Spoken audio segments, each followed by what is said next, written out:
আলহামদুলিল্লাহ। ওই দোকানদারি করে খাচ্ছিলে বেলেডাঙ্গার বাজারে, তোর মনে হয় দোকানদারি করার আর ইচ্ছা নেই? সাত দোকানে বসে যারা আমাকে নিয়ে সমালোচনা করো, তোমাকে ওই 60 টাকা শখ হচ্ছে নাকি আমরা বসে থাকি?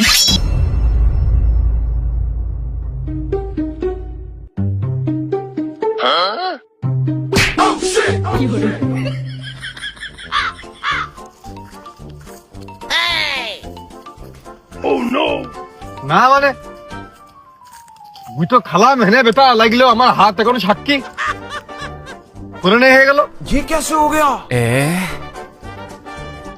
দিন দুপুর লাগে পাগল ছাপাতি লেগেছে নাকি? হ্যাঁ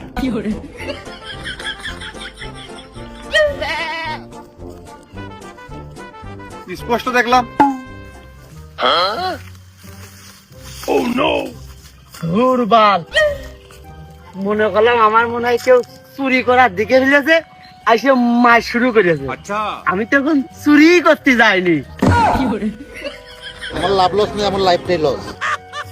তাও ভালো, আমি করছি গুতো খালাম আমি আর কারো দেখতেছি নে, তা তুমি কবা না ও কিরাম নেই হয়ে গেলে ফকির বলোকে?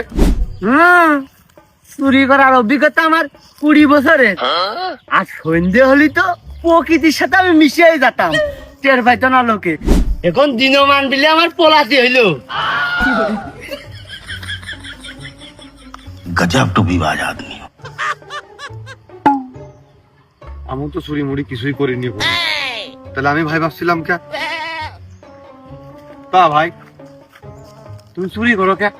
বউ ছেলে পিলে সংসার রয়েছে না, তা চুরি না করলে আমার সংসার ধর্ম চলবে কিভাবে? তে তুই চুরি করিস কেন? এই জন্য কয় যে যার বউ নেই তার কেউ নেই।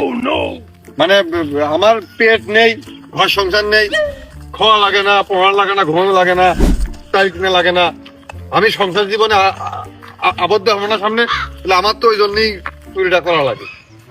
আর তোমার সাথে বেরিয়ে নিয়ে সঙ্গ দোষে লোহা ভেসে গেছে আমার। সঙ্গ দেশে লোহা ভাসে, ওই লোহার আগ্রহ ছিল বিলাই তো সাঁতারটা শিখেছে। আর আমি কি তোর চুরি করা শিখেছি? তুই তো আগ্রহ ছিল বিলে তুই আমার পাশ চলে আইছিস। আগ্রহ থাকলেই মনে হচ্ছে শিকার হয়ে যায়, প্রকৃতি সহায় হইলো আর ওই ফেভার করিল, এই জন্য শিখে ফেলেছি। খালি তো আমার দোষ দিয়ে লাভ হইলো কি?